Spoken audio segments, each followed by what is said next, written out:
Off the dome. Oh my All right. We are live on YouTube, back for another week of NFL predictions, recapping week 7 and recapping week 8. I'm joined by the recurring guest, Michael, but we had a substitution at the last minute.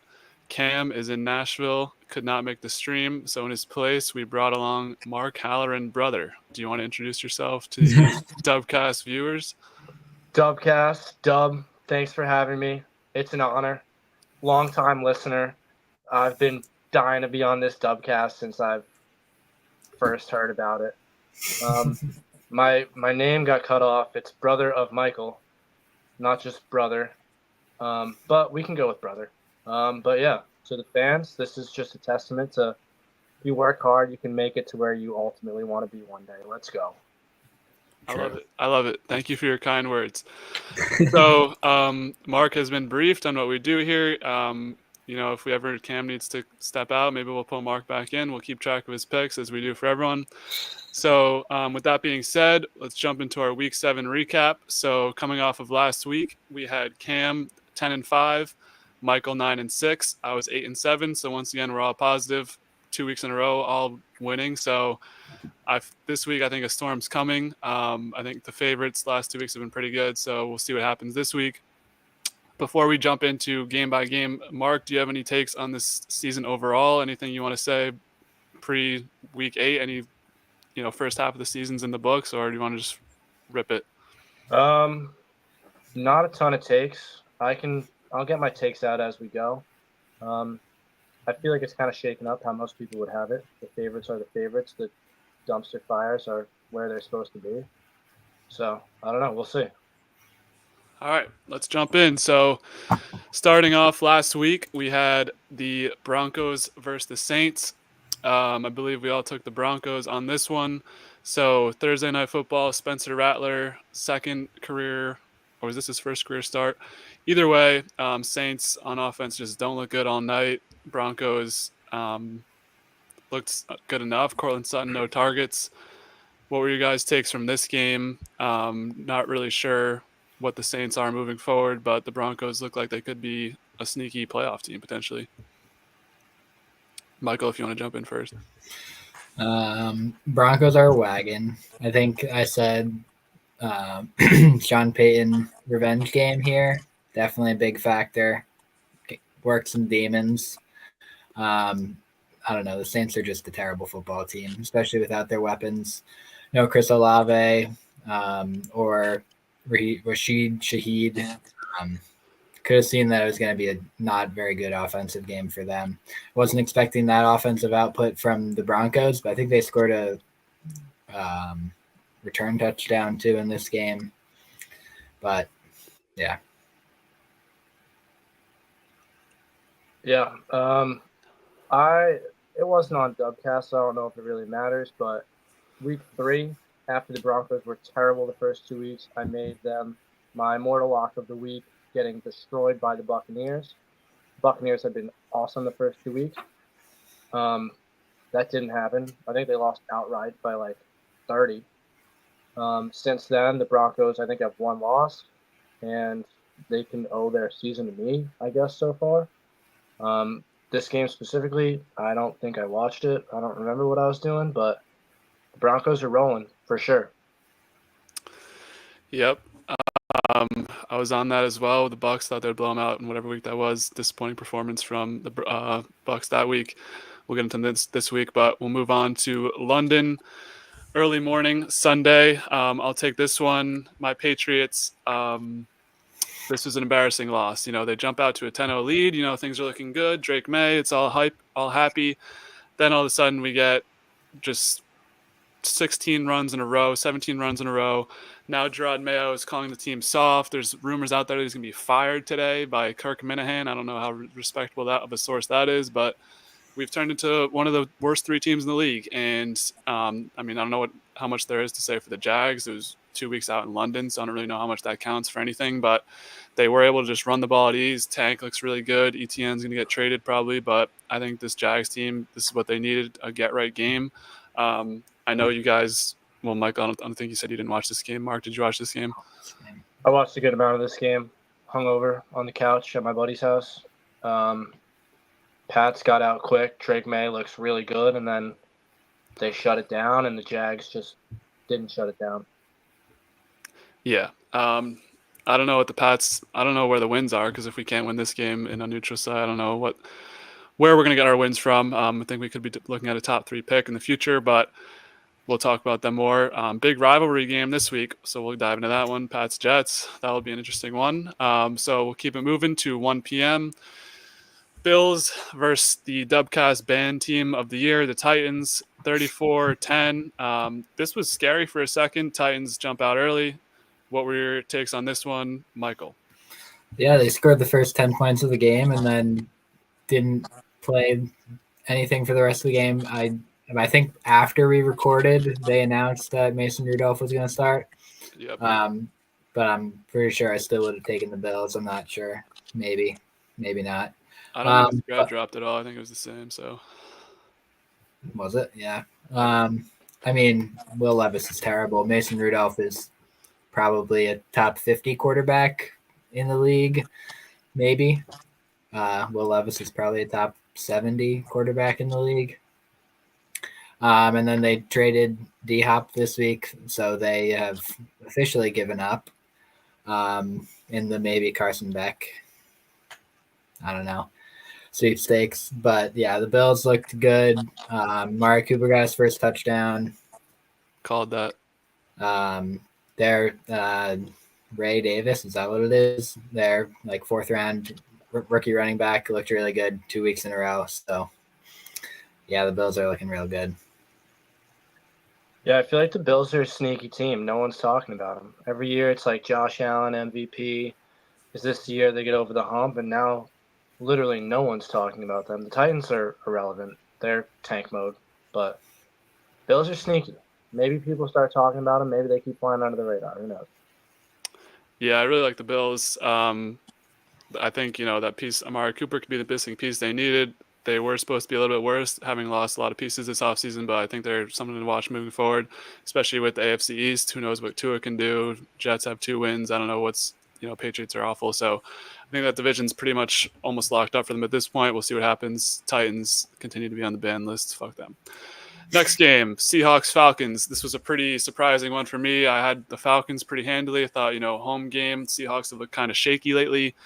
But no, the Seahawks just jump all over them. Looks like DK was hurt and is probably going to be out this week. So not sure what that's going to be moving forward. They still have JSN and Lockett. So we'll see what the Seahawks team looks like post DK potentially. But this Falcons team just seems to be a team that, I said it to my friend Rat, friend of the podcast, as soon as you bet on the Falcons, like that's just a losing bet. Like when you don't bet on them, they're going to do well and be good and whatever. But as soon as you bet on them, that's like, they're going to lose. They're going to choke it away. And that still seems to be the case with Kirk at the helm. What were your guys' takes on this one? Not really a close game at all. Yeah, I didn't watch too much of it because it wasn't on Red Zone too much because it was a blowout. I'm pretty sure I had the Seahawks in this one coming off 3 straight losses. I thought they can't go 0-4 in their last 4 games, so I picked them. Worked out in the end. I don't know. Kirk Cousins-led teams are usually not a win a lot of games sort of teams. They lose games they probably shouldn't. Keep some games close that they probably shouldn't keep close.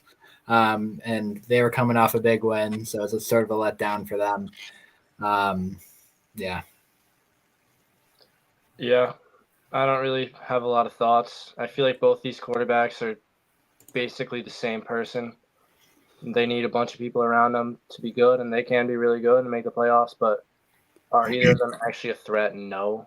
So, I don't know. The Seahawks winning, not surprising. If the score was completely flipped, also not surprising.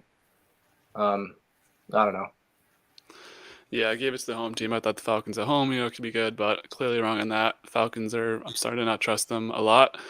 So we'll keep moving. 1 p.m. slate. Bengals-Browns. Bengals win this by only a touchdown. Nick Chubb comes back. Georgia products. Shout out Georgia, right? Shout out. I don't know, another easy, seemingly like not really that hard win for the Bengals on their road back to becoming a playoff team. I think they're a team to watch moving forward. I think they're, they have a tough schedule, but they can pull off some wins like this. Browns, just complete disarray.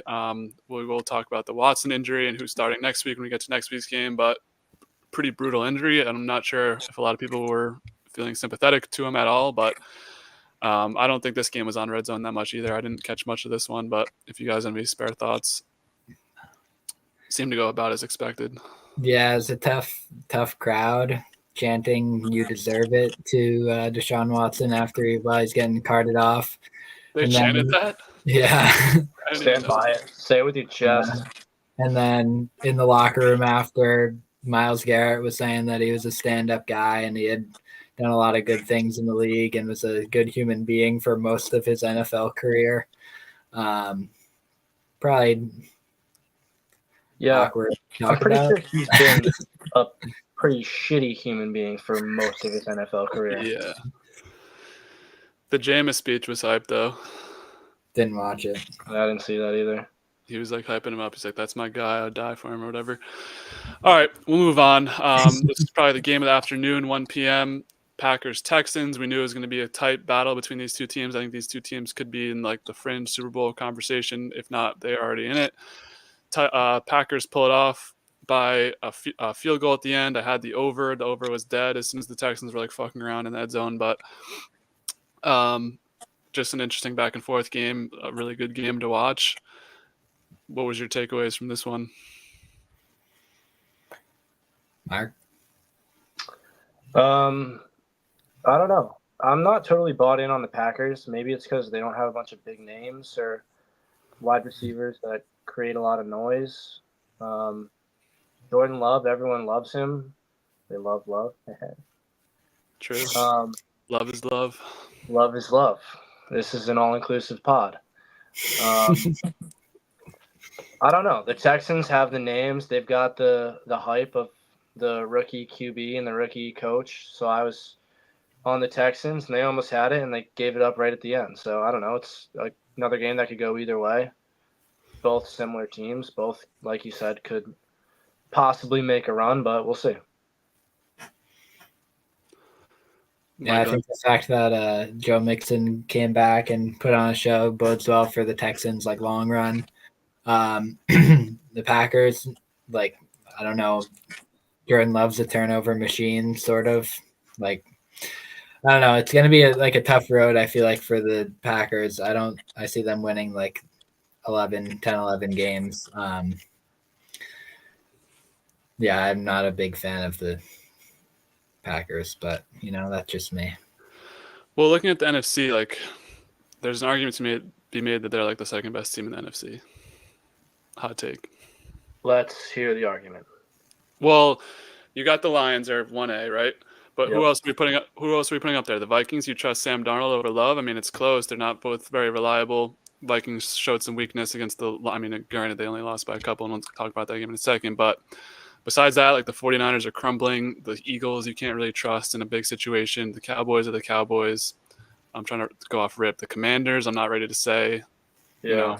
With Jaden Daniels. Broncos. No, they're in the AFC. An AFC team, yeah. Seahawks, no one in the NFC South. Like, I think it's pretty.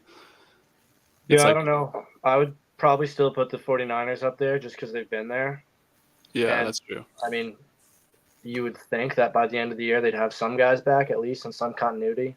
But, I mean, yeah, it's pretty wide open. Yeah, the 49ers are a second half team. The last, since Kyle Shanahan took over, they're like a little over a 500 team in the first 6 weeks of the season. So they usually step it up halfway through the season. Once it gets cold, start running the ball better. Everyone starts playing better. But yeah, I just got a nightmare. Packers Chiefs Super Bowl, like all the history, and then the Chiefs just ream again. But we'll see. All right, keep it moving. 1 nightmare p.m. scenario. I wouldn't be a nightmare because I'd be rooting for the Packers, but they'd probably lose, so that would be the nightmare. Next game, Colts Dolphins. We saw Skylar Thompson. We saw Tim Boyle for the Dolphins. Tyler Huntley goes out with injury. Hopefully that's the last we'll have to see of those quarterbacks for this season, but Tua being Tua, we'll see. Richardson game, kind of a low-key game. I guess the Dolphins defense played pretty well. This one wasn't really on red zone until the Dolphins were making that last-second comeback run with Tim Boyle, so it was like this isn't really going to happen. But moving forward, I think the Colts are pretty fraudulent at, what are they, 5-4-2 at this point? 4-3. 4-3. I think they're going to take a step back. I mean, it seems like every year they're kind of fringe playoff, but I don't know. Dolphins have some work to do moving forward to try and get back to the playoff hunt, get back in the AFC East race. I don't know. I feel like there's not really a lot to take away from this game other than that the Colts can kind of win these slugfests if needed to. No Jonathan Taylor, too, so credit for that. But that's what I was going to say. It was like a slug it out sort of game, which I feel like they're built for because of their defense. Anthony Richardson needs to figure out how to not turn the ball over. He did that sort of. He did have a fumble, but he was also 10 of 24 throwing the ball. I'm sure we'll see more Joe Flacco in the future because Anthony Richardson's played like 20 games since high school. But yeah, Miami, hopefully last week of starting a quarterback who can't throw the ball. But we'll revisit that in the Focus 5 for me. Not even the next game. No. All right. Mark, any spare thoughts on this one or? Not a lot. The Dolphins are what they were without Tua. The Colts, Anthony Richardson isn't good. I'm ready to say he's not good or he's hurt, which both aren't good options. So they are what they are. True. I'm still holding out hope. I'm of the old school age that a quarterback can have 3 to 5 years to prove themselves, but clearly that's not the fucking methodology in the NFL anymore. So I guess by today's standards, you're right. He's not good. I agree. Next one. This one was kind of weird with the Lions being up the whole time. It was like, oh, the Vikings are going to get their loss. And then all of a sudden, what was it? Someone fumbled. I forget who, or something happened. The Vikings come back, make a last-second attempt. What were your takeaways from this one? We'll start with Mark. The Lions are legit. They have one loss right now. Yes. And it was opening day to the Rams, correct? No. I'm trying to remember. Second week to the Bucs. Yeah. All right, so what? They're 5-0 in their last 5. They're a good team. Everyone at this point of the year is like, who's the undefeated teams? Those are the really good teams. People forget about the one-loss teams that are rolling until now everyone's one loss and we can reevaluate everyone. I feel like the Lions are legit. They play like they want to play. They've got a good enough defense. They run the ball. They have possession throws, possession receivers. The Vikings were undefeated until today, and they showed why. They can come back. They can hold a team to 31 isn't great. You're not going to win a lot of games giving up 31 points. That's probably why they lost today, but their offense still showed they can put up a bunch, so. Yeah, I think the Vikings defense has been very highly touted, and the Lions being able to kind of disassemble that relatively easily.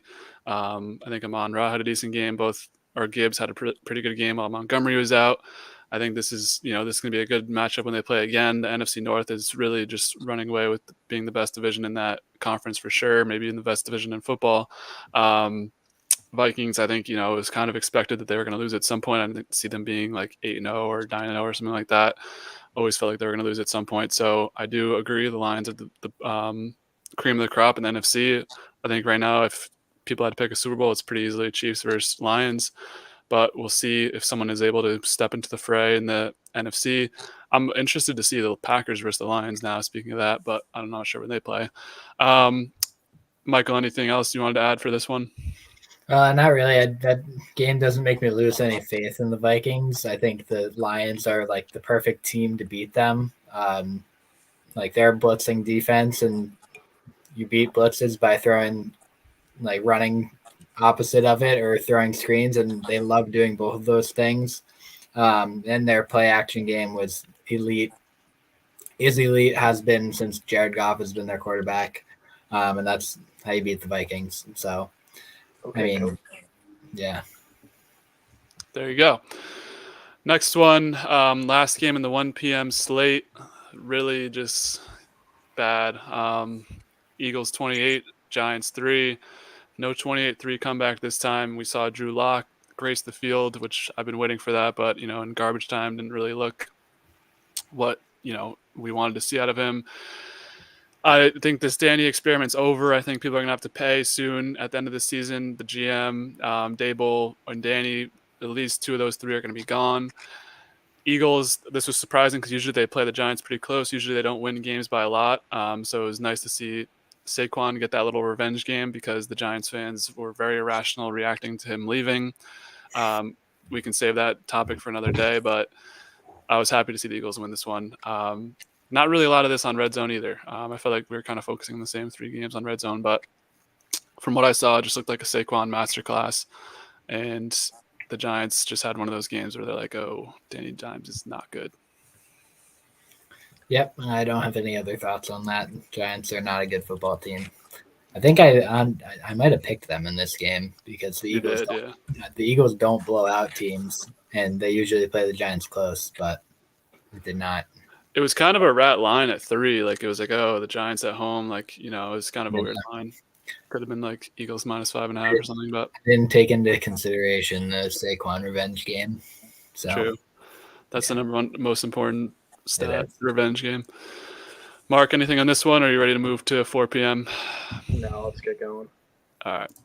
Next one, Rams, Raiders. Raiders, once again, looked very disappointing. Rams seemingly had this one in hand. Last-second field goal covers the spread for the Raiders bettors. I think that I was the only one who took the Raiders. Could be wrong on that, but what were your guys' takeaways in this one? Mark, we can start with you on this one. The only thing I care about from this game is Kyren Williams, touchdown machine. I've got him in fantasy. He was my keeper. Ninth round pick. Huge for me.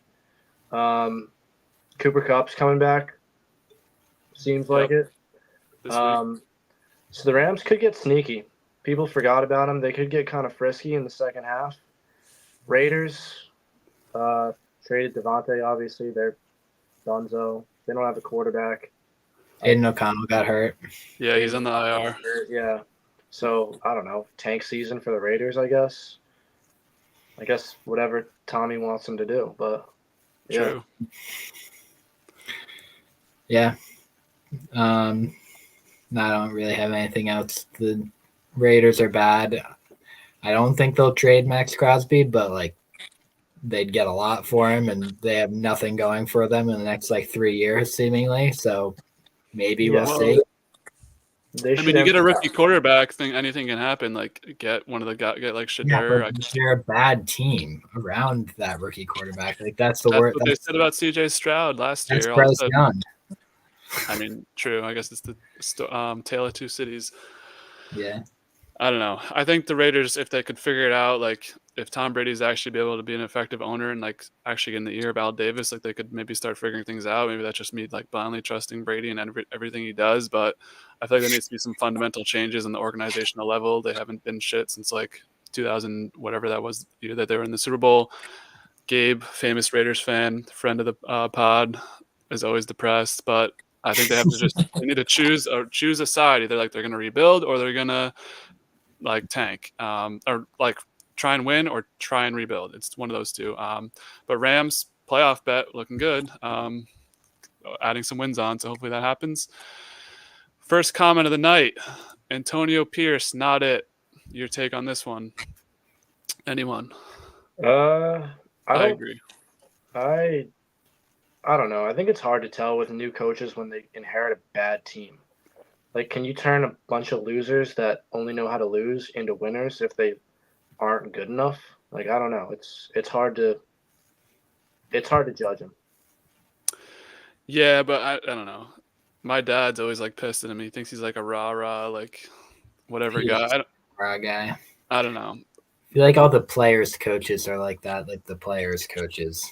Yeah, I mean, Dan Campbell's the same way, but he's got smart guys around him. So, I mean, I don't know if the head coach if Vegas lets the coach hire his coaches or they do that through the GM and owner or whatnot, but I don't know. Yeah, I think we're all on the same page here. Something needs to happen in Vegas. Moving forward, unfortunately, Cam's not with us tonight to talk Panthers ball, one of our favorite things to do every week. But yeah, this one was pretty bad considering Jaden Daniels got hurt 5 minutes into this game. It's a Mariota game, and it's still like a blowout. And I'm one of the biggest Mariota guys out there. I love Mariota. He's my guy. At this point, he's 10 years in the NFL. We know what he is. Next week, Jameis and Mariota starting. Not to spoil into next week, but that could be interesting. Anyways, we can kind of hem-haw through this one. Panthers continue to be asked. They throw in Bryce again for no fucking reason. Commanders, I took the Panthers at home. +8. Let's get some points. Make this close. Well, I don't know. This just is a disaster. It was in Washington, so. Oh, my bad. Well, still. Andy Dalton on the road. Got a car accident this week. Panthers. It was a tough start. They had a defensive touchdown right off the bat, 7-0, and then 3 and out after that, and I think it was 14-0 in the first 5 minutes of the game. So yeah, nothing you can really do about that if you're a Panthers fan. It was sort of out of reach immediately. I think if the Panthers line on the rest of the year is over under 1.5, you take the under. And I don't even think that's a real hot take. They have the worst scoring defense in the league and a quarterback that is 5'6" and not good. It's Andy now. Don't talk about Bryce like that. Yeah, we're Bryce lovers here. Even though Bryce is starting. You guys are not smart people then. Well, yeah.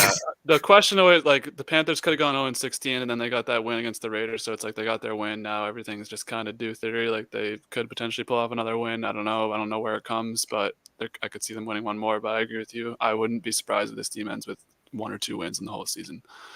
Obviously, the whole being 0-16 is the big one. You don't want to do that. But if you have 1 or 2 wins, it doesn't matter as much. I think they have their pick this year, right? Yeah, we decided this last week, but. All right. Anyways, Panthers dumpster fire. Commanders, not really much to prove, and when you're playing the worst team in the NFL, so they get the job done at home against that team.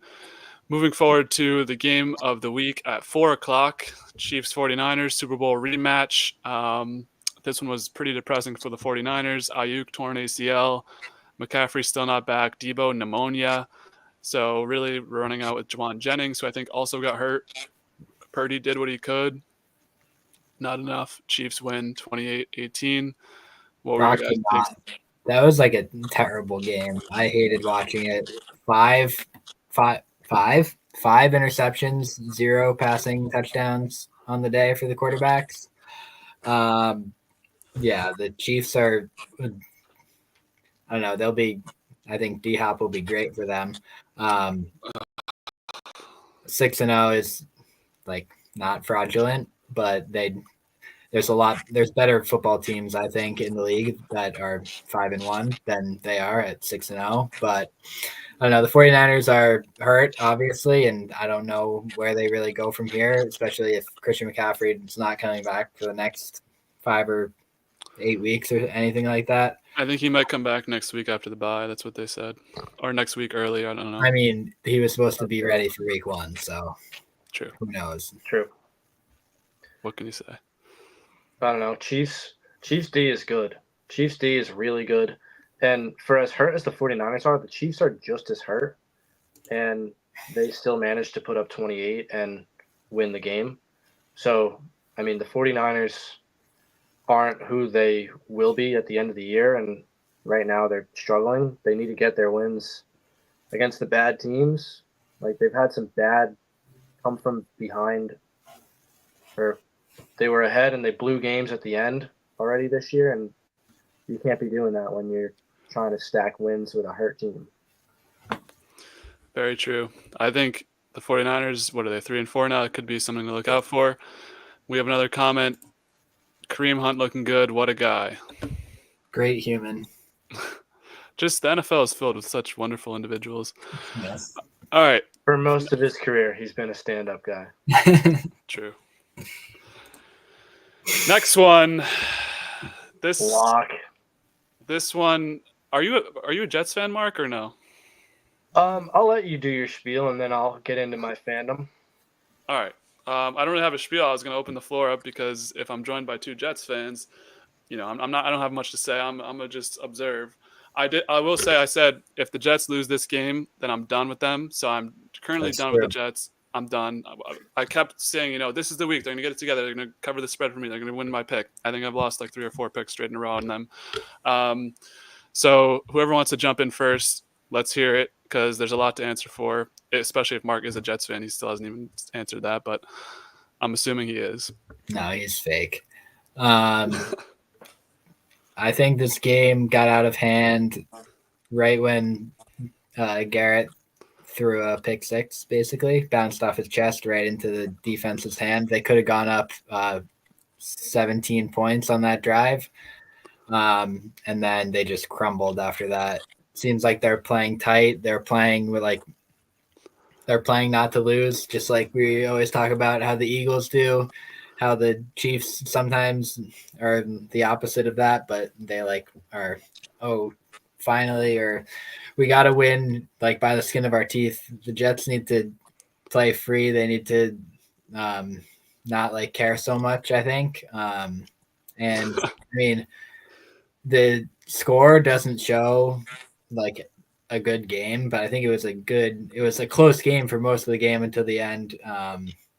George Pickens had a day when he actually had a quarterback who could throw the ball down the field, which was surprising. I didn't think Russ would have a good day, and he, like after the first quarter and a half, he started turning up, especially in the second half.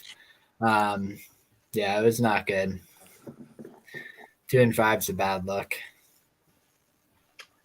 Mark? So, as a Jets fan, I can tell you the Jets season is over. It was over before it started. The Jets will never be good. They will never have a quarterback that's good.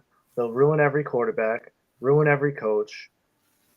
And if they somehow put two of those together, they'll get your hopes up just enough so they can crush them at the end. That's how the Jets work. This game was not surprising at all.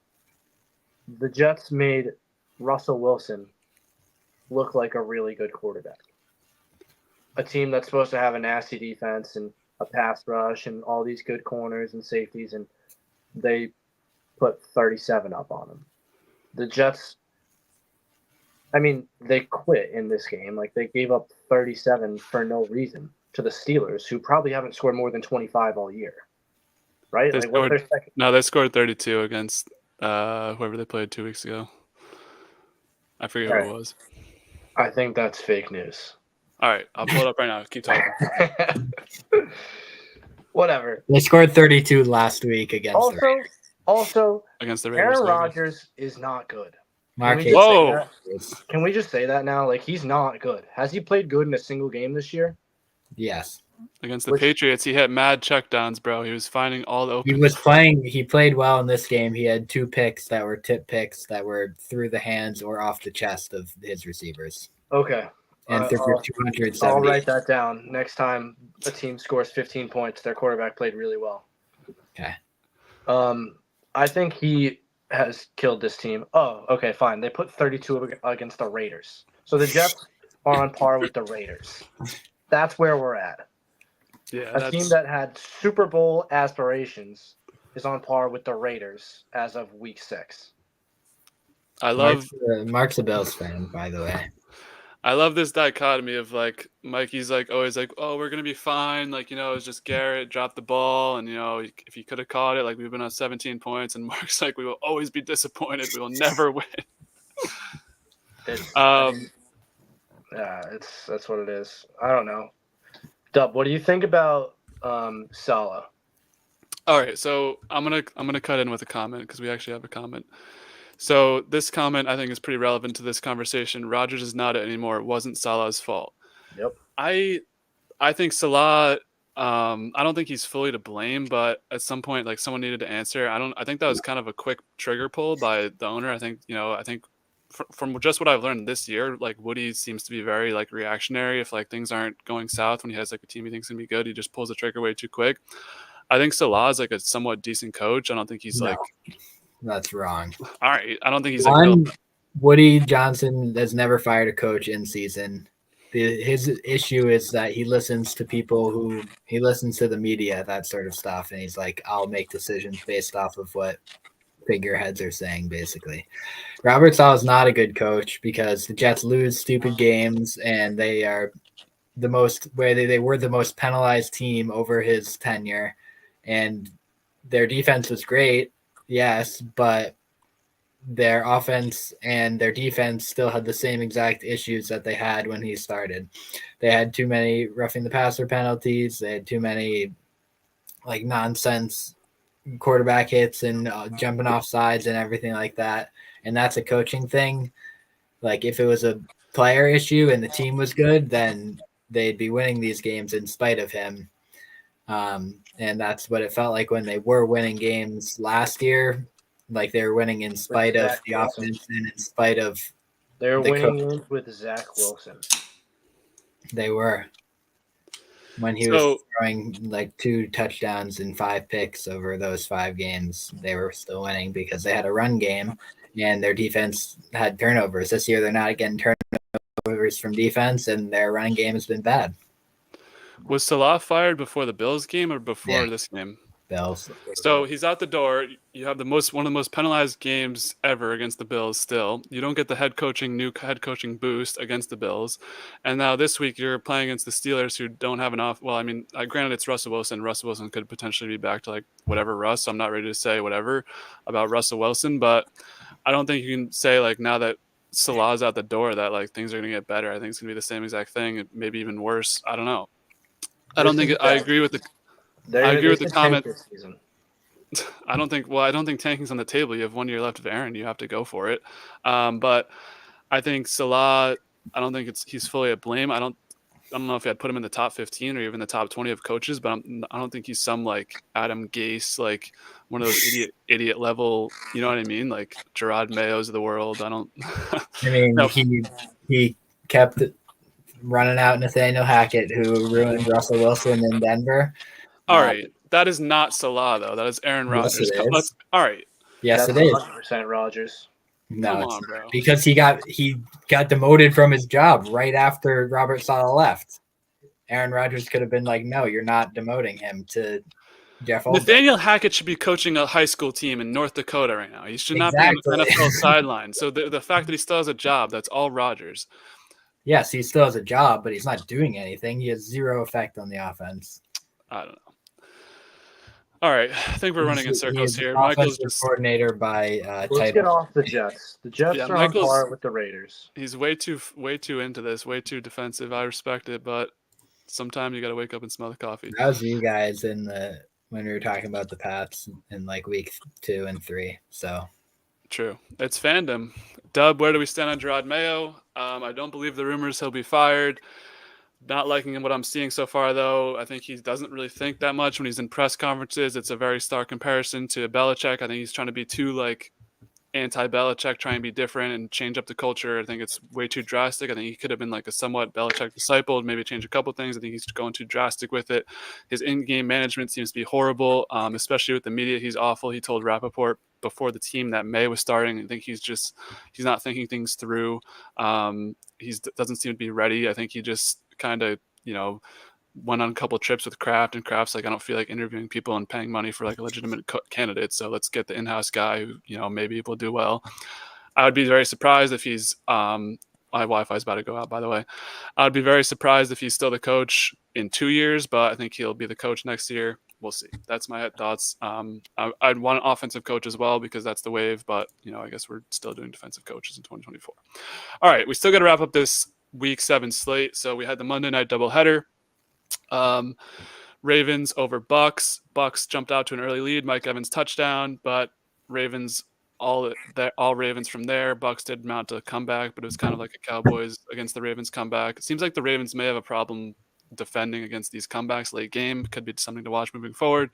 But Ravens look like if they're not on that tier 1 with the Chiefs and Lions, they're on tier 2, right, ready to compete for a Super Bowl. What were your guys' takeaways from this one? I mean, the Bucks lost their 2 best receivers, which sucks. Baker, I don't know how good he can be without two top tier receivers like that. We'll figure it out. They do have a good backfield, so they can lean on that. They've got a tight end, and maybe they can lean on that. We'll see.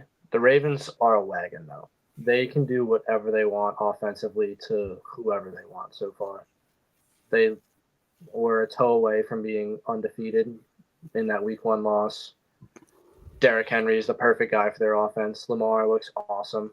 He doesn't even have to run. He threw 5 touchdowns against them. So I think the Ravens are absolutely on that top tier wagon status. Wagon status. Yeah, I think the Ravens are getting to be on the Chiefs sort of level, as in you don't bet against them. What? Are you guys forgetting they lost the Raiders in like week 3? Like They that was did. Yeah, that sucked. Yeah, they did. I did forget about that, but whatever. We don't have to talk about that. the Yeah, Chiefs. wow. Don't, I'm just saying the Chiefs don't have. I mean, the Chiefs will lose at some point, but it's going to be predictable. Like I feel like the Ravens are going to have games where it's pretty unpredictable that they're going to lose. But I agree. I think they're the 3rd best team in the NFL right now. But I think the Chiefs and Lions are a step above just due to that Raiders loss, the nature of it. I mean, the Lions lost to a pretty good Bucs team. The Chiefs haven't lost yet. So I think I'm taking them over. Yeah, the Chiefs are ass, and they're going to be fucking reaming in like 2 weeks. All right, I cut you off. Anything else you wanted to add? No, not really. All right. ESPN Plus game. I feel like skipping this because I hate when they do streaming, especially for something you have to pay for. No one watched this game. I was at Buffalo Wild Wings. It wasn't even on any of the TVs. Not even fucking Buffalo Wild Wings has ESPN Plus. And on Monday night, there was 2 NFL games and 1 hockey game. That's it across all of sports. And nope, no TV, nothing on this game. The only thing I know is that Greg Dortch caught a touchdown. That's literally the only thing I know. I picked the Chargers, brick pick, I guess. Cardinals at home, secure the dub. The Sharps were on this one. The Lions came down a bunch before game time. They were down to like pick them. So I guess the Sharps know what they're doing still. Anything to say about this? I mean, the Chargers, I don't know. I still have faith. So I don't know. I don't like West Coast football. I don't even really keep up with it. All right. Cardinals continue to I don't even know how to address that. Cardinals continue to be like, I feel like it's a pretty hard team to predict where they're going to go. With that being said, week 7 in the books recapped. Let's dive into week 8. So Hey, hold on. I heard Marvin Harrison sucks now, though, also. Who said that? I don't know, people on the internet, because he's had one good game and he's had like 3 receptions every game other than that one good game that he had. I'm also sick of this wide receiver narrative. It's the same thing as quarterback. I don't know why over the past like 10, well, especially with wide receivers, ever since Justin Jefferson and Jamar Chase, there's like these crazy expectations that your receiver has to be very good. And yes, they have been very good since then. Even this year, like Neighbors has been pretty good. Brian Thomas, a couple other guys, but I don't know. Like, I think we can just give him time. It's the fucking Cardinals. Like, he'll be fine. Gotta have some patience. Yeah. That's my take is patience, but NFL teams are not willing to do that. All right, back out of week 7, back into week 8. Vikings at Rams, Thursday night football. This one's a very weird one to me. Don't love it to start the week. Could potentially be a trap spot. Mark, we'll start with you on this one. Where does your head lean on this Vikings Rams game? It's a tough one for sure. Vikings coming off their first loss of the year. Rams coming off a win against the Raiders, which I don't really know. The Raiders aren't good. The Rams are getting back Cooper Kupp, who's Matty Staff's best buddy. They like to throw it to him a lot. They like to give it to Kyron to go to the end zone a lot. I'm still going to stick with the Vikings. I think the Vikings are really, really good. They've got the guys that Sam Darnold can just pepper it around. He doesn't have to sit there in the pocket and try to chuck it down the field all day. Vikings -3 seems like a good bet. Michael? Yeah, I'm there too. It seems like it could be a trap or a letdown game for the Vikings coming off like a tough loss. Could be a spot where they might like let go of the rope early. I don't know. It seems to me like the Rams are, I mean, they just won that game, but it's against the Raiders, obviously. I don't know. Rams need this one more than the Vikings need with this one. I don't know. I might switch my pick to the Rams now that I'm talking through it. All right, yeah, I'm taking the Rams. Bad pick, Mikey. They need it. Vikings letdown game. Yeah. Vikings just had their letdown game. They just lost. They're reinvigorated. I'm not going to talk you into my pick being right. No, Go ahead. they just lost a good game. Letdown incoming. They don't need it as much as the Rams need it. If the Rams want to make a push, they need this game. All right. All right. Here's my pick. I don't think the need thing really matters. I think the Rams, yes, they need it, but it's the NFL. Every team needs every game. I'm taking the Vikings -3. I think 3 is, it's dangerously close, but I think this could be a situation where, like, we're glad we got the 3 points with the Vikings. They could, that defense has been insane. Granted, the Lions destroyed it last week, but I don't know if, Cooper Kupp back on his first week. Kyron's good, yes, but I'm not sure they'll be able to figure out that puzzle with their missing pieces still on defense as well. Coming off a letdown game, they're going on the road to LA, where I think there'll be a lot of Vikings fans in attendance. LA is notoriously a horrible home stadium. I like the Vikings to cover the 3 here. I don't love it, but that's who I'm picking because Thursday Night Football sucks, but I don't know. I think this could be like an under game. I think it could be very close, but I like the Vikings to cover this one.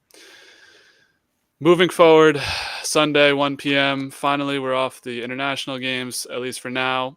Cut to 1 p.m. We got the Ravens at the Browns. Jameis Winston will be the starting quarterback for the Cleveland Browns. And I didn't even know that before making my pick, but that made me even more confident in my pick. I'm going with the Browns +9. This week, there's a ton of big spreads, and I really don't like it. I think Vegas is setting mad traps for people out there. I think coming off the last 2 weeks, they need their money back. All the favorites have been winning. I think the underdogs are going to strike.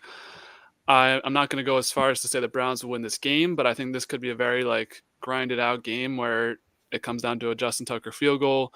This is in Cleveland. The fans will be very reinvigorated with Jameis at quarterback, not Watson. So I think, Chubb's back. He got his legs under him last week. I think this could be a very good sneaky spot for the Browns to cover this 9 points. Ravens are on that upper echelon, but I don't know. I think 9 is just a lot in the NFL. Michael, what say you? I say that the Ravens are a wagon, and they don't let the Browns hang around in this game. I think the Browns are done. Even with Jameis, that's fine. You can have a new starting quarterback, and that might give you a little bit of a boost. But this Ravens defense is disgusting. I already traded away Amari. I don't even know who's another receiver. Their number 1 receiver is Elijah Moore. Jerry Jeudy. All right, they have Jerry Jeudy. Njoku. This Ravens team's disgusting. I think Derrick Henry has a huge day again. Yeah, Ravens by 15. Yeah, I think this is a classic. Don't overthink it. Ravens are a top 3 team in the NFL. Browns are a bottom 3 team in the NFL. Pretty simple. If Jameis wasn't the starter, that means he was the backup, which means he's worse than the starter. And he was actually the 3rd string. 3rd string. Okay. Where do you get that from? He was not active until last week. He was hurt. No, he wasn't. He was hurt. He was the emergency. All right. If we're going with that, then yeah. But I don't know. The Browns, making up a stat in my head, haven't scored 20 points all year. So you should stop saying this when you don't. They're not going to do it against the Ravens. The Ravens have to score 20 to cover this spread, I feel like, and they're probably going to score 35. All right. You're right. Mark is correct. There you go. Head stats work sometimes. All right, so I'm in opposition on that one. Now we move to the biggest spread I've seen in my gambling days. We have the Lions at home coming off that close win against the Titans.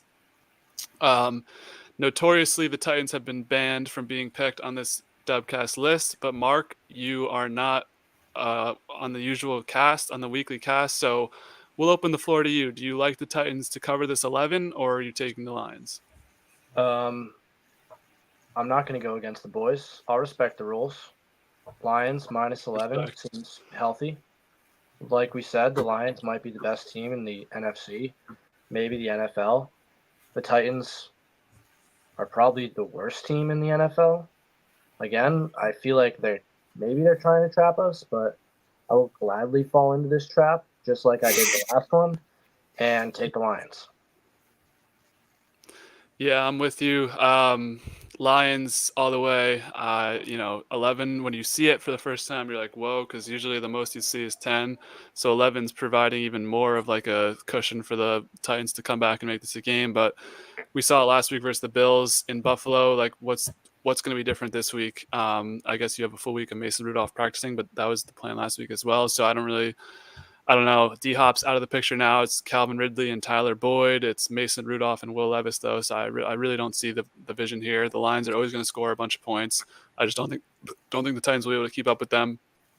And ever since that Titans Packers game, I'm just refusing to bet on the Titans, and I don't think they've covered the spread since then. So, Michael, I'm sure you have similar thoughts, but maybe you don't. So take us away.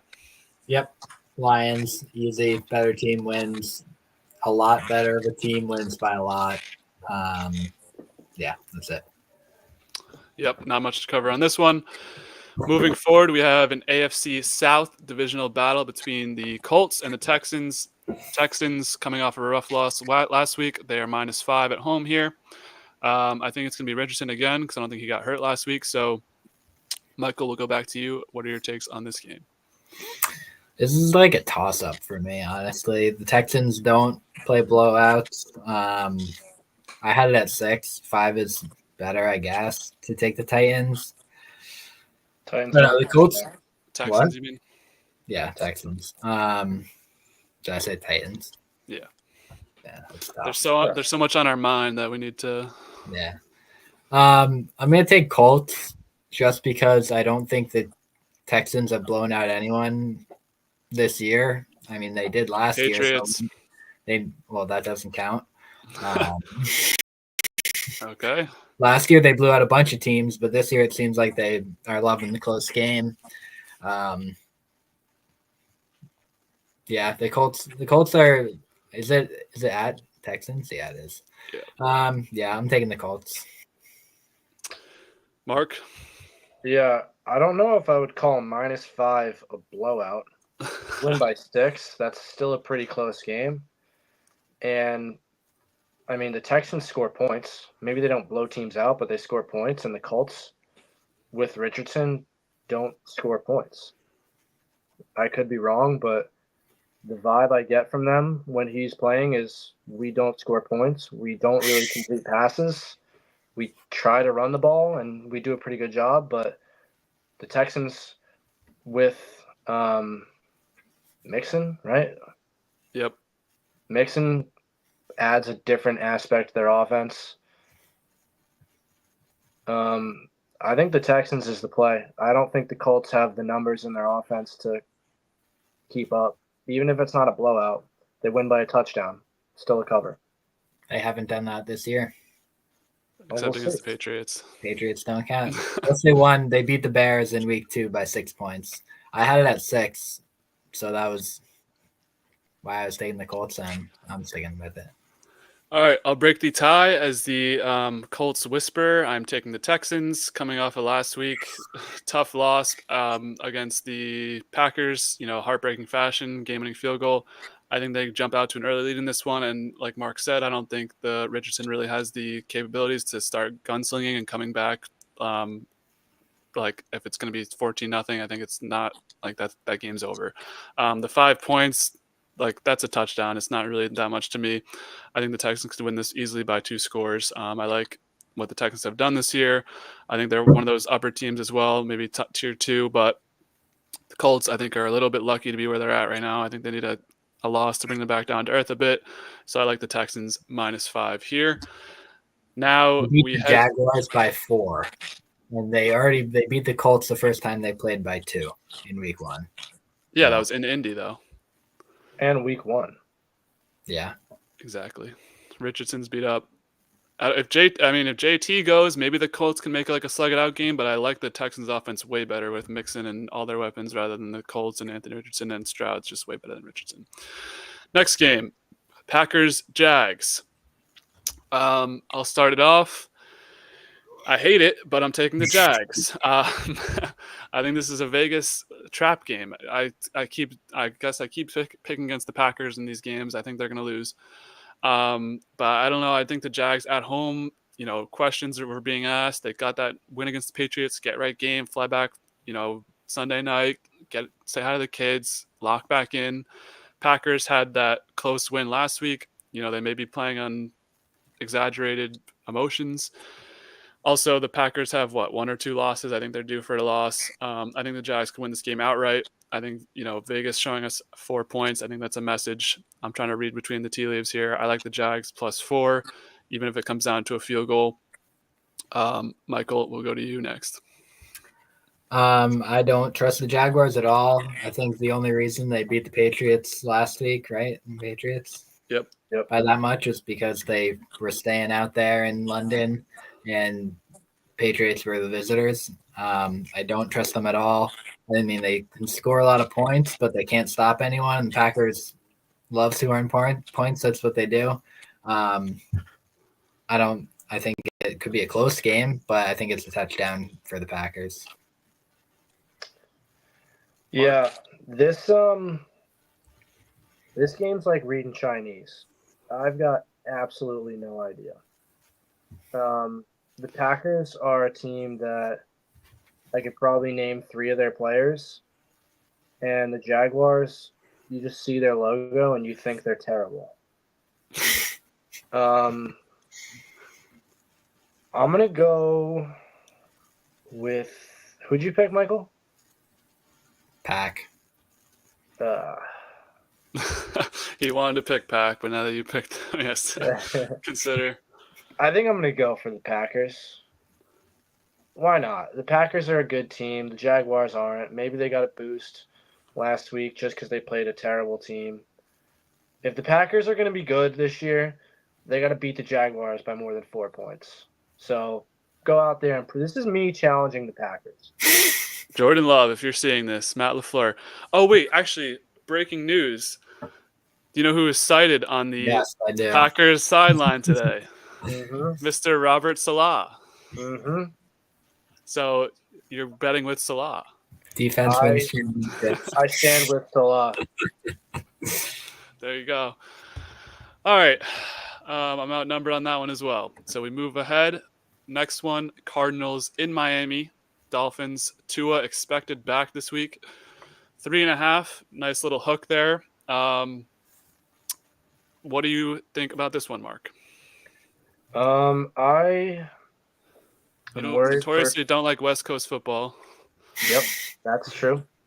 I also don't like traumatic brain injury. So I don't know. Does Tua still know the plays? Does he remember that he throws with his left hand? He's not wearing a Guardian cap. Yeah. So maybe he forgot he had ever even been injured. That's true. You never know. Going by that thinking, I think it'd be the Dolphins. Tua's got fresh legs, if anything. He saved some bullets for the end of the year, maybe. They'll get the boys going. The defense will be flying around. Tyreek will be flying around. I don't know. Maybe he forgot he ever got injured, and this is week 2 for him, and they're 1-0. So I'm going to go Dolphins. I'm also going to go Dolphins. I think more of the fact that they'll be able to throw the ball like more than 3 yards down the field. I think Tyreek and Jalen Waddle are going to love it. I think they're both going to have we're missing Cam for the Jalen Waddle and Tyreek parlay. The dumbest parlay with Skylar Thompson and Tyler Huntley, Jalen Waddle and fucking Tyreek to both catch a touchdown. That's like the Montgomery and Gibbs thing. I understand that one was the dumbest thing I've ever seen in my life. Yeah, he's done it like 3 times without Tua. So, I'll Yeah. stand in for him. I'll No, say I it. was actually gonna personally, but We're not at the focus 5 yet. Let's stay focused on All right, Cardinals. lock in, Michael. Come on. Come on. I got Dolphins because their offense is good. Cardinals coming off a win. They're not a good team.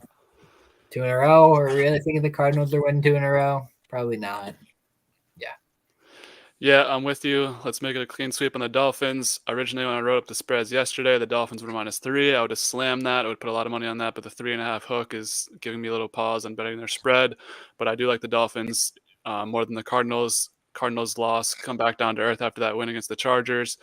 Tua back, the Dolphins need to start ripping them out, ripping off wins. Yeah, Cardinals are just not a team that I'm like confident ever picking it or betting on. So we'll keep it moving to the game of the week for this podcast.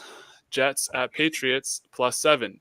I think I'm gonna let Mark start this one out because he's more neutral than me and Mike. You're both on one side of the spectrum here. I am a longtime Jets watcher. I am a sort of longtime gambler. What I've learned is whether you bet for the Jets or against the Jets, they'll hurt you, no matter what. I've So learned that over the past couple of weeks. it's inevitable. The Jets are inevitable. I don't know what to pick. The Pats aren't good. They give up a lot of points. The Jets have a bad offense. I'm going to pick the Pats because the Jets can't win by more than 7. They just can't put up that kind of points. So Pats is the pick. Michael? I'm also taking the Patriots. Whoa. I think they'll both take the Jets though in this game, based on. I feel like I think the first time we picked this, you picked the Jets and I picked the Pats too. So Yeah, well, I was gonna ask what was the spread on that. I don't have my sheet. I think it was like 4.5. Honestly, I don't think it was that much. It might have been like 5.5 or 6.5. I'll pull it up. Keep talking though. Yeah, Jets need a win. There's a lot of things being said about them in the media, which I mean, they're young guys. They probably hear that. I don't know. The Patriots are terrible. Just like the Panthers, I could see them being a 2-win team this year. We're talking about the Jets? Their Jets already have 2 wins, Mark. They lose out, things could happen. I think the Jets could beat the Patriots with Tyrod Taylor as their starting quarterback. They could probably beat them with Zach Wilson as their starting quarterback with this team. Whoa, now I think didn't they do that last year? Yeah, they did. Yeah. No, they didn't. It was Tim. It was Timmy Jim. No, it wasn't Tim. It was it was Zach, and I think we won that game though. Week 17. No, that was 2 years ago. But yeah, what was the line of the week 3 game? Dub? My Wi-Fi's out on everything except my computer, so I'm not going to try and go in there. Yeah, it doesn't make sense, but all right. I'm not questioning it because I'm still on the stream somehow. So my pick. Yes, I went against you guys and picked the Jets in week 3. Now, clearly you have not been listening to me during your Jet rant. I'm done with the Jets. I'm taking the Patriots +7 at home, making a clean sweep. 7 points is a lot. I think, the Jets are under fire, but the Patriots are also under fire in their own way. Mayo is being questioned. A lot of their defense was just called soft by their own head coach.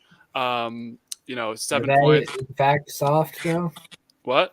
Are they soft? I mean, I don't know if they're soft. It's you get run on 17 times in a row and can't stop it. I don't know what that's. I mean, some could call that soft. Some could call that, just being not good against the run. Fucking Belichick, I knew this was going to happen, had his little fucking victory lap, of course, like 3 times already this week.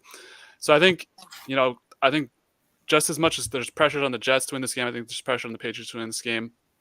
I don't think the Patriots will win outright, but I think they can cover the 7. I think this could come down to like a field goal, 4-point game, like a 24-20 type game for the Jets. I just don't trust the Jets to win by more than a touchdown in New England. The fans are going to be anxious. Drake May, second game in New England. I like the Pats +7. All right, moving forward, we have an NFC bout that we've already seen happen. Some of these games have already happened between division foes playing again. Falcons Bucks. This was a Thursday nighter. Falcons pulled it out the first time. I think the spread is the same as it was before, maybe because the Falcons were at home, but now the Bucks don't have Mike Evans or Godwin. I'll jump it off. I hate my pick, but I'm taking the Falcons on the road -2.5. The Bucks to me have been kind of a letdown. I thought they'd be a little bit better than they are. I thought last week they looked pretty good in that 3.5 spread against the Ravens. Just got dismantled pretty much. They lost last time to the Falcons. I don't see what changes here without Godwin in a post Godwin and Evans world. Evans is going to be out till like week 11. Shout out Sean Tucker and Bucky Irving and Rashad White, but I don't think that's enough to get it done. Falcons still have all their weapons, and coming off that rough loss they had last week, I think this is a get back spot for them. So I'm taking the Falcons -2.5. Michael, we'll go back to you. Yeah, I'm also there. Bucks without their starting 2 wide receivers are not potent offense, and I think they'll need that to beat the Falcons, who their offense isn't like world beaters, but they are a good team. It is in Tampa, but I think the Falcons will pull this one out. Yeah, this game makes me worried because, 2.5 for a team that just lost their 2 best playmakers seems like a lock. I don't know. I'm worried about it. I could see this game being 18-16, something really mucky and low scoring like that. I don't want, but if it's a trap, I love a good trap. I love a booby trap, especially. I'll take the Falcons because they can't. I don't know. The Bucks can't score that many points without receivers, right? It's got to be the Falcons. I mean, they have Jalen McMillan, who's the other kid that everyone's picking up in fantasy. I don't know, but Palmer. Trey Palmer. Yeah, Palmer. The Falcons beat the Saints by 2 in their. I think that was in New Orleans in their divisional matchup. So I don't know. Things get interesting, but we're all taking the Falcons. I think we've all agreed on the last 3 picks. So not good. Yeah, that's not spelling. Actually, well, we've been doing well, so maybe we're better than Vegas at this point. Next one, this should be a fun one. Eagles at Bengals. Bengals at home on the comeback trail, -2.5. Mark, we'll cut back to you. What is your take on this game? This is a sneaky one. These are 2 teams before the year that were supposed to be really good. Both have underperformed in, I think, the national eye so far. I mean, stop me if I'm wrong. Neither of them, I would say, are Super Bowl quality teams right now. The Eagles are tough. The Eagles have a good defense, yes or no? I wouldn't say either way. I'd say it's middle of the road. Bengals have a bad defense. Yeah. Yeah, but it's been playing better. They did play well defensively against the Giants and the Browns. Granted, it's the Giants and the Browns, so take that what you will. So listen to the words you just said. Fair enough. I'm just putting it out there. 2 weeks in a row. I like the Eagles. I think if the Eagles don't do anything, it's because their quarterback is not playing well. Because their receivers are nasty. Their running back, their receivers were also hurt, and now they're back. Running back, Saquon is having a great year. Their defense is fine. They'll be fine. If the Eagles can't pull it out because Jalen's not playing well, I think he's going to play good enough just to cover. You just got to cover, keep it close. Maybe they win on the last-second field goal. Who knows? But I'm going Eagles. All right, I'll take it. I'm opposing you. I'm taking the Bengals 2.5. I think the Bengals are in must-win situation. Every game is must-win or they fall behind, especially in the AFC that's very stacked this year. I think the Eagles can afford to lose a couple. I think the Eagles are going to be on a little bit of a high after that last week performance against the Giants. Granted, these teams have both played the Giants in the past 2 weeks, but I think the Bengals defense is, formulating into shape somewhat. I don't think the Eagles offense is something crazy. Maybe with Brown and Smith back, they'll be a little bit better, but I just trust the Bengals more in the spot at home. The Eagles, I don't think are going to win this game. I don't know. I like the Bengals high flying. I think they'll be able to score a lot. I don't trust the Eagles to score a lot. So, Michael, break this tie. What is your pick for this game? Originally, I'd pick the Eagles. I think I'm going to stick with the Eagles. The only thing that makes me worried is that the Bengals, this isn't like a must win, but it is a huge game for them. It's the NFL. They play hard every game. I know, but they get amped up for must win games. I hate picking the Eagles. I never pick the Eagles. I don't like picking them. They're 4-2, but they've played a bunch of bad games. But getting 2 points is good enough for me, I guess. I'm taking the Eagles. All right. Moving ahead, I think we're at 4 p.m. now. Actually, no, I don't think this. I think this might be the last 1 o'clock. I don't know. No, that's 4. All right, it's 4. Nice. So we have 5 4 o'clock games. Wow. Yeah. Really going out on a limb here. So we have the Saints in a Rattler world. I think Olave may be back this week. Shahid's out for the season. Kamara just re-signed on a 2-year extension in LA. LA coming off that tough loss on the road to Arizona. So, Michael, we'll kick it back to you. What are your takes on this game? Spencer Rattler is not. I mean, he's a rookie quarterback, so you can't really expect that much of him. I mean, he hasn't looked great. He's looked fine, I guess you could say. Chargers are a fine football team. They have a lot of playmakers on defense. I think is Derwin back this week? He might be. Derwin is not good. I mean, he still counts as a player on their defense, who is true. Someone. I think Mr. Jim Harbaugh will have him ready to go against the rookie quarterback, and the Chargers will win by a lot of points. Saints just had 2 blowouts in a row, didn't they? Yes, they did. Yeah, so I'll make it 3. Yeah. Saints have given up a lot of points in the past couple weeks. Yeah. The Chargers don't give up points. They might have the best defense in the league, scoring-wise, if not top 3. That's another stat right off the dome. Let me know. I'll keep talking, though. Yeah, pretty good. What's the guy's name that starts for the Saints now? Rattler. The Rattling Bug. Yep. I've just formulated an opinion. Chargers defense legit against a rookie quarterback that isn't good, wasn't even good in college. Chargers are going to win this game. They're going to cover. And I think if you want to sprinkle a little Saints team total under and maybe under for the whole game as well, I would throw that as well. I like it. So I'm going to lean in the opposite direction. I like the Saints 7.5. If it was 7, I was considering taking the Chargers, but I just think the Saints are in too much of a spot where they need to come back, show something.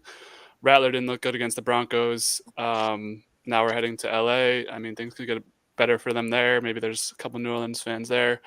I just don't like the 7.5. I think this is, as I mentioned before, I think this is a bad week for the favorites. I think they're going to lose, especially on the spread. And I'm picking my spots. I think the Saints can make this a game, keep it at like a 15-10 type game, like 15 or not. I don't know. I keep saying 15, but like 17-12, something like that. I don't know. I think it's going to be low scoring, so I don't like 7.5 in a low scoring game.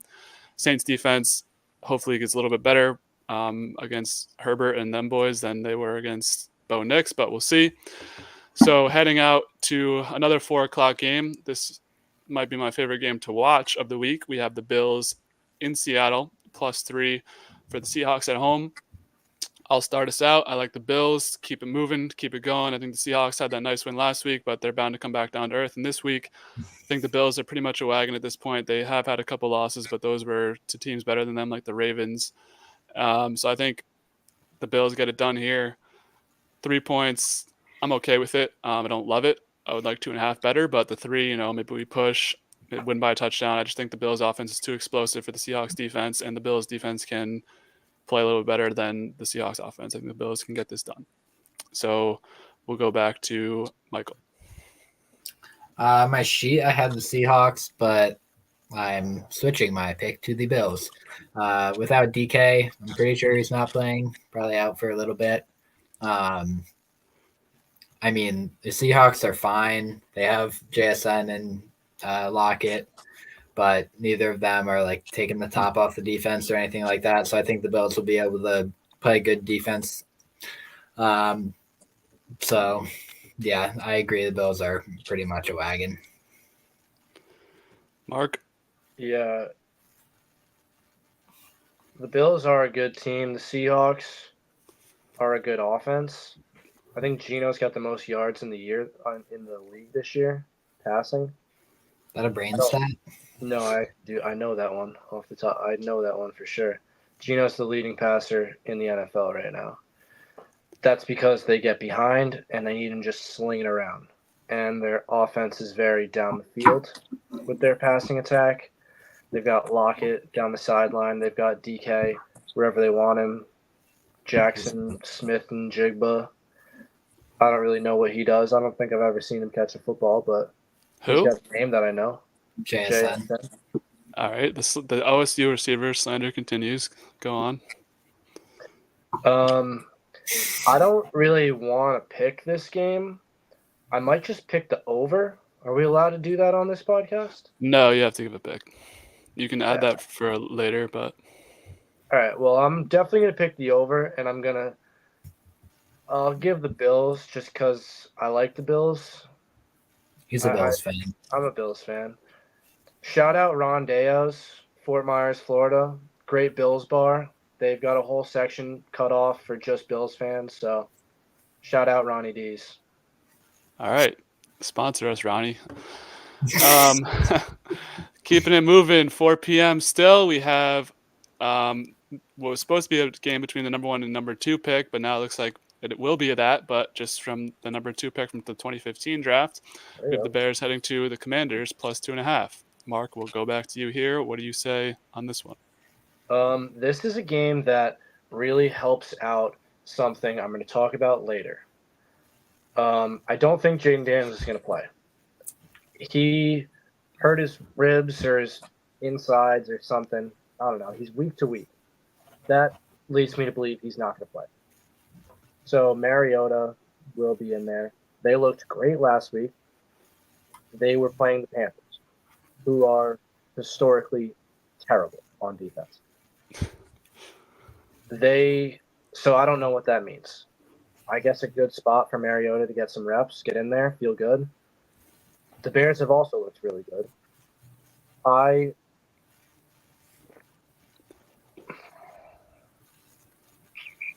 think I'm going to lean Bears. The Bears are rolling. They've played some bad teams and they've put up some big points, but the Commanders can lend themselves to giving up points. Caleb Williams, good day, Bears. All right. I'll take it from here. I'm with you. Bears on the road, 2.5. Reading the tea leaves of the week, it seems like Jaden's not going to play. Makes sense. They have 2 losses. I think this is a good spot to sit him. They might even have 1 loss. I don't know. But, they don't need him this week. The Bears are beatable with Mariota. I think ultimately Mariota falls short. We've seen him come in spots and look decent for a half, but after that, he kind of unravels a bit. I saw that with the Raiders especially. He's my guy, though, so I hope they do win, but my brain is telling me the Bears off a bye week as well, I believe. They should look really good here. I think they could win this game by multiple scores. The offense seems to be clicking like they were in London. Get the running game going. Commanders defense, I still don't believe is that good. It was the Panthers they played last week, so I don't know. Michael, do you have anything different, or are you riding with the squad? I am not going to ride with the squad on this one. I'm going to believe in the number 2 overall pick team. Yeah, mostly just to be different. I didn't have this one picked until Mark started talking about the Bears. And I don't trust the Bears. Even though Caleb's played well his last 2 or 3 games, coming off a bye is like a weird thing in the NFL. Like sometimes you get helped out. Sometimes like teams come out of the bye super flat. Sometimes you beat the bye. Sometimes the bye beats you. That's There what you they go. say. So I'm going to take the Commies in this one. Interesting. I like it at home. 2.5. Mariota, maybe he can do something. I'm not confident enough to do that. All right, we'll head to Denver, where the Panthers visit. 10 points. Another 3 double-digit spreads on this board. Broncos -10 at home. Michael, we'll kick it back to you. I had 8.5 when I made my picks. Sharps are on Denver, apparently. And I also picked Denver, but 10's a lot. Bryce Young, new quarterback bump, maybe. The new quarterback. The coming back in, new quarterback. I mean, when Zach Wilson did it 2 years ago, it was not a good look. I don't think they scored any points in that game.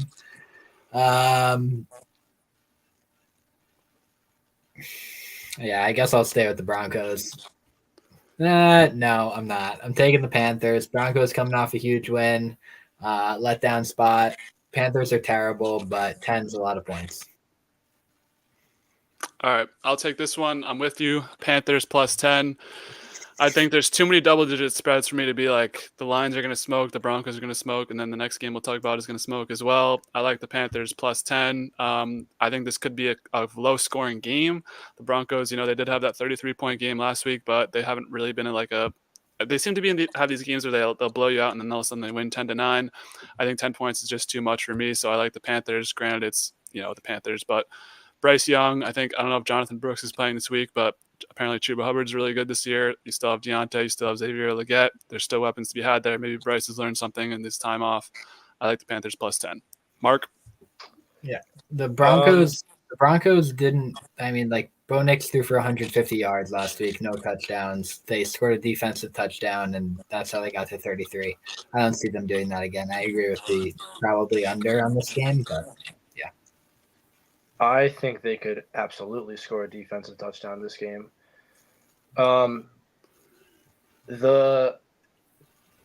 This might be my lock of the week. The Panthers defense is by far the worst defense in the NFL, and they're starting the worst quarterback in the NFL. And it's not even like, hey, buddy, we've been planning for you to start all along. We've been trying to get you in this week because we think this is the week that you can excel.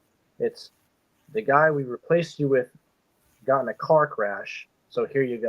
I guess you got to play. That's not a good look. I'm sure he doesn't feel great about it. Coming against the Broncos, who have had a great defense all year, they're probably going to score a defensive touchdown. They'll probably put up less than 10 points, and they'll probably give up 35. Broncos, hammer them. Wow. All right, strong take on that one. We'll see what holds true with that one.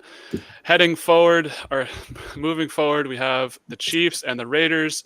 Last game of the 4 o'clock window, another 10-point spread. Raiders in Las Vegas. Mark, we'll kick it back to you. Are you backing all the double-digit teams, the Lions, the Broncos, and the Chiefs, or are you siding with the Raiders here? I don't know. You kind of getting in my head with the double-digit thing. I think I'm going to go Raiders on this one. The Chiefs, they're not world beaters on offense right now. They've been running the ball. They've been playing possession.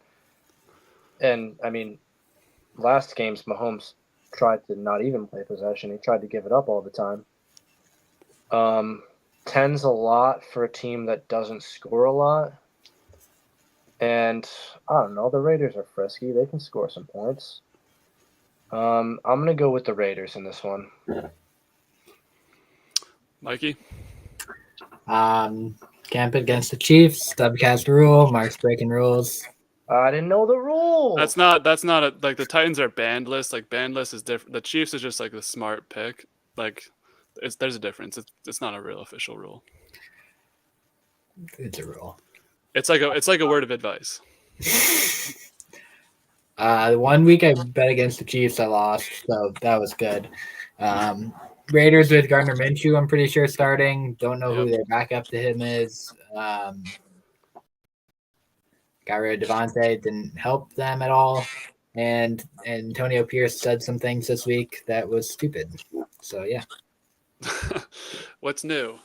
I will go against my strong advice. I may come to regret this, but I'm taking the Raiders +10. Raiders always play the Chiefs close, bro, especially at home. Last week on Christmas, they beat them. It doesn't matter who's playing quarterback, doesn't matter who's playing whatever. I mean, Minshew is going to be Minshew, but the Chiefs really haven't looked good all year.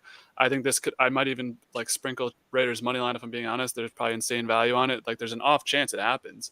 I don't think the Chiefs are going to go undefeated. I don't think they're that good. I think there's going to be a letdown spot. Maybe coming off a road trip, or they're still on this road trip, I guess. I don't know. I just think the Raiders can cover 10. I think it'll be like a 7-point game, 3-point game. Raiders maybe fumble it away in the last couple seconds, get a glimpse of hope, but it will be a close game. They always play them close. So I'm taking the Raiders plus 10. Now, heading to Sunday Night Football, Cowboys coming off a bye week in San Fran. San Fran needs to get things together. So do the Cowboys, I guess, two teams that have high expectations coming into the year. 49ers -4. I'm rolling with the Niners. I just think it's a get-right spot for them. I think in prime time they can kind of do a little work on teams. They've seemed to have owned the Cowboys in the past couple of years. I don't trust the Cowboys at all ever. Coming off a bye, especially. I took them against the Steelers a couple weeks ago, but that felt like a lucky win at that point. I just don't. The Cowboys seem to be regressing. The 49ers need to get on the upward trajectory. Hopefully Debo can go. Hopefully Jawan Jennings can go. Hopefully McCaffrey. Well, that's like a dream, but that's not going to happen. But I think they'll have enough weapons. You still have Kittle. You still have Ricky Pearsall, whatever that other kid name from Michigan, Ronnie Bell. I mean, they can make some things happen. Maybe slow this game down, grind it out with Jordan Mason. I don't know. I like the 49ers -4. Michael? Yep, I'm with you there. Cowboys lost for bye week. Definitely. 49ers are somewhat getting healthier if Debo can play with pneumonia. Ayuk, that injury hurts them because he's like the only receiver that can take the top off the defense for them. And Brock did not look good at all last week. Like he was just missing throws left and right. But the Cowboys are just like the worst team to bet for. They have like a quarterback who's hard to root for, unfortunately for them. And their team is just annoying and bad. So, yeah, taking the 49ers. Mark? Yep. I'm going to go with the Cowboys. I think the 49ers ultimately win the game because they are coached better and they have better time management and crunch time situation play. But I think it's going to be close. The 49ers aren't going to be blowing anyone out for another couple weeks with the injuries they have. And I think the Cowboys can hang around. I don't know how. Maybe they get a defensive touchdown, a little interception, turnover luck. I don't know. Cowboys, I think, can keep it close, though. Not a money line, just the spread. I do think there's something to be said for the 4 points, so I see your vision on that. I trust the 49ers a little bit at this point more than I do the Cowboys. Heading to Monday night, our last game of the week, we have the New York Giants heading to Pittsburgh. Pittsburgh -6.5. We'll start with Mark. What say you on this one? Well, I mean, both had pretty opposite games the week before. Giants got pumped. Steelers did some pumping. Steelers defense is legit. The Giants offense, not good. I think the Steelers can, especially at a night game in Pittsburgh, I don't know. This might be the game that everyone watches Daniel Jones and like, oh my God, this guy really needs to go. Like someone. That was like last year, like week 3. Yeah. Like the team bus leaves an hour later than it actually does. I'm going to go Steelers. I don't know. I think they just hold the Giants to nothing, and Russell looked good, so maybe he'll look good again. Michael, do you agree, or are you taking the dissenting opinion? I don't know. I want you to pick first. All right, well, my pick's intriguing because I'm going opposite. I'm taking the Giants.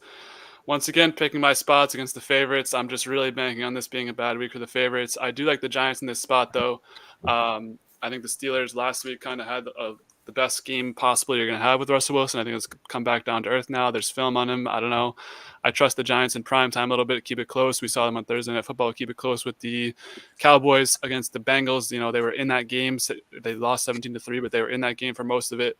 I think in like prime time spots, and Daniel Jones can be like a somewhat competent quarterback when he needs to be. He's not good. I agree. He should be a backup, but I think there's spots where he can be okay. The Steelers offense, it's really going to come down to if, this Giants defense can stop Russ and if Russ is truly legit or not. But I'm going to bank on the Giants covering this 6.5 points. I just feel like that's too many points for a Steelers team that hasn't really done much on offense besides the last 2 weeks, especially coming off that hot streak. I don't like them to continue it. So I'll take the Giants plus 6.5. Now, Michael, you'll break the tie. What say you? Yeah, I was going to pick the Giants, and I didn't want to be the only one to pick the Giants, so I made you pick first. I'm going to take the Giants because it's like you were saying, Russ, that was like the best he can be, I think so. They got the new quarterback bump on offense. Like their defense is still elite. They're going to be elite. This game's probably going to be 10-3 or something like that. I don't even know, 10-7 maybe. Malik Neighbors, second week back, could mean something for the Giants offense. Yeah, I hate this pick. I don't like the Giants. I picked them last week, which was stupid. But I'm going to pick them again because I don't know why. Still dumb. Yeah, it's still dumb. Sometimes you have to pick what you don't like. I'm telling you, that's like a decent strategy. I do buy into that strategy. Okay, so our picks for week 8 are in the books. Mark, we will keep your picks on record in case you ever want to come back. That being said, I'm sure Michael has briefed you on our Focus 5 segment. Yep. Has he? Okay, Oh, yeah. So these are our 5 favorite picks of the week. Before we jump in, let's go over last week quickly. So, Michael, last week you were 1-5 on your Focus 5, bringing your record to 7-18 on the Focus 5 this year so far. Cam was 2-3. He's 9-16 on the year, and I am 20-13-1 after being 3-2 last week. So traditionally, Mark, I usually pick straight picks. I've been mixing a little bit of parlays and stuff in the last week or so, but that's why I have such a good record because Cam just picks like 3 touchdown scores on the money line. Mikey started doing over-unders. He's been doing well when he does straight picks, but then when he started to get into the parlay situation. So I'll leave that there for you to – I'm sure you already have your picks, so we'll just jump to you. We'll see what route you take. We'll get your Focus 5. So I've got a little bit of a mixed bag with my Focus 5. I don't know exactly when I'm going to come back. But again, thank you for having me. Hopefully the fans enjoyed me being here. Of course. Shout out to fans. So I've got some game picks. I've got a parlay. I've got 2 futures, and then I've dabbled in another sport. If I can just go for it. Of course. So 2 picks focusing on good defense, bad offense. Panthers team total under. No idea what the number is. Bryce Young is playing against the Broncos defense, who's been very good. They've been kind of holding good teams to low numbers. I think if the number's 10.5, go under. They're going to score 10 or less. Likewise, the Saints team total under. I wrote it down during the show. I don't even remember who they're playing. The Chargers. Harbaugh, great defense. He's running a great defense right now. Those 2 teams, I mean, this is also off the dome. Chargers, top 3 defense. I think I said that during the show as well. I like the Chargers defense. They got a rookie quarterback. Rookie quarterback sometimes first week, they're like, ooh, this is fun. And then they realize they got a little tape on them. You can heat them up a little bit, throw some interceptions, get their morale a little low, and then all of a sudden they play a team like the Chargers. You got nothing. Those are my 2 game picks for this week. Full anytime touchdown parlay. Shout out my fantasy team. Kyron Williams, Brian Robinson Jr. They've been scoring a lot of touchdowns. they're kind of the only one on their team scoring touchdowns, especially the Commanders this week without Jaden, Brian Robinson Jr. rushing. Doesn't have to be rushing, but well, you're right. But Brian Robinson's scoring a lot of touchdowns. He is. So that's a little anytime parlay. I don't really know what that pays out. Probably not a ton, but we're not here Good for big payouts. We're here for wins. Exactly. That's what I've been trying to tell these guys. Yeah, that's what I was trying to tell Michael today. We were doing a little in the green room before this. He was telling me this parlay, this, but no. We're here for wins. The people want their money. We'll go here. So, World Series starts Friday. Big Yankees fan right here. First time in the World Series in 15 years. Yep. It's about me right now and the Yankees. Thank you. Go for it. The Yankees are underdogs in the first game of the series with their ace Garrett Cole on the mound. Jack Flaherty's throwing for the Dodgers. He's been buns this playoffs. Cole's been not ace level, but he's been really good. The Yankees bullpen, really good. If they can get Cole out of the game with a lead, that's a win. Yankees money line for plus money, game 1. That's a good World Series pick right there. And then two things that I alluded to before. I think a future right here of 49ers to win their division. Mikey was talking about it a little bit. They're a second half team. They were hurt this entire year. They're 4 out of their who knows how many best players were hurt. They're still 3-4. They've got division wins against Seattle, who they're tied with right now. They're going to get people back healthy. They've been there. They've done that. Well-coached team.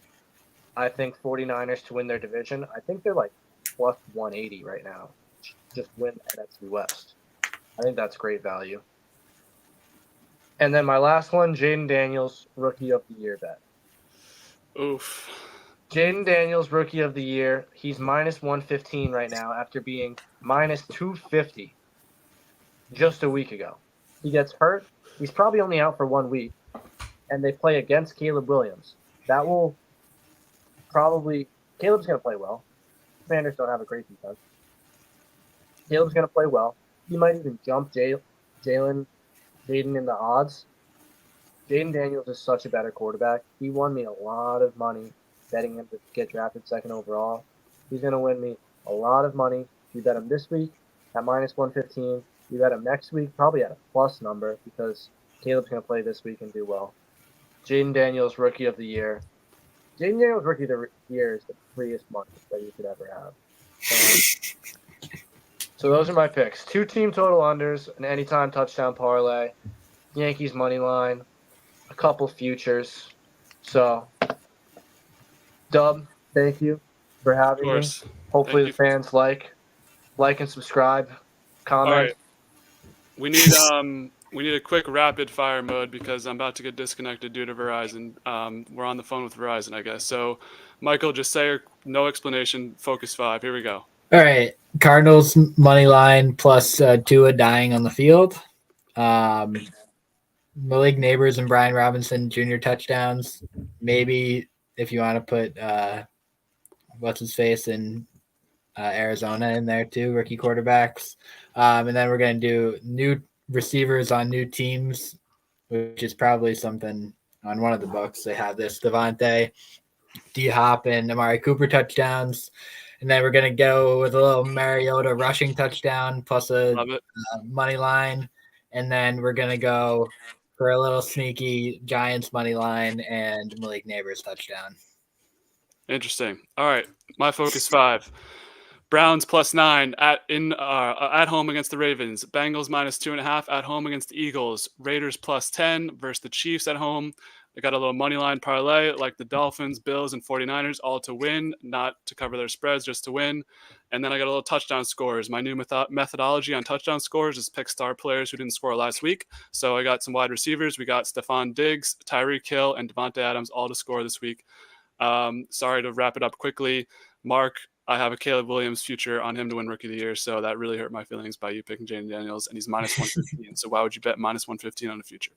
Anyways, it's been real. Sorry for the brief ending again. Mark, thank you so much for jumping in on short notice. Michael, I'm sure we'll see you back next week. Wishing the best of luck to both you boys, and have a good night. And we'll be back for Week 8 recap, Week 9 preview next week. So like and subscribe. More content on the way.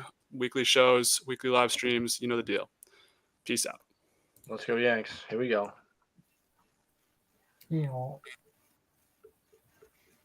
right, I think it's over. Still says that. I don't know if I'm even connected to the internet. Let's go. Having Sorry, trouble hold on. connecting. You're still live on this app, it says. I know. I need to get off. Whatever. It'll cut off when my internet dies. Oh. All right, I have to pee so badly. I'll be back. Oh. Oh. Nice cracks, Mark. Did you hear that? Yeah. Show off the Molly for the fans. We are allegedly still live. I'll check. If you're on that. here and you like my mullet, like and subscribe. Drop dubs in the chat. Oh, we are still live. And subscribe. Drop dubs in the chat. Let's go. And subscribe. All right, do we have anyone in the stream right now? No, Ugh. only me. What are some other picks I could rip off right now? Yankees money line, Yankees World Series. Ooh, NBA picks. Celtics to win it all. They're probably like plus 130 right now. SGA MVP. That's Jokic free money. MVP. Free money.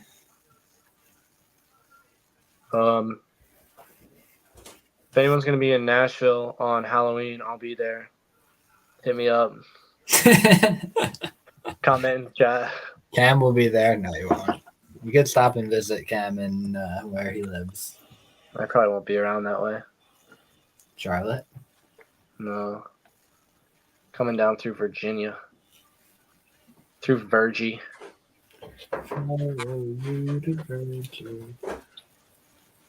Deb, come back.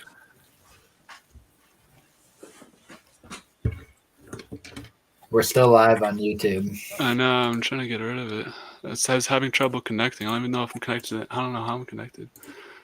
Dub, what did you get Caleb Williams at? Like plus. It was like right. It was in July, so I don't know. I just hit refresh. This might die. Oh, bye. All right, I'm leaving. Yeah. Yikes.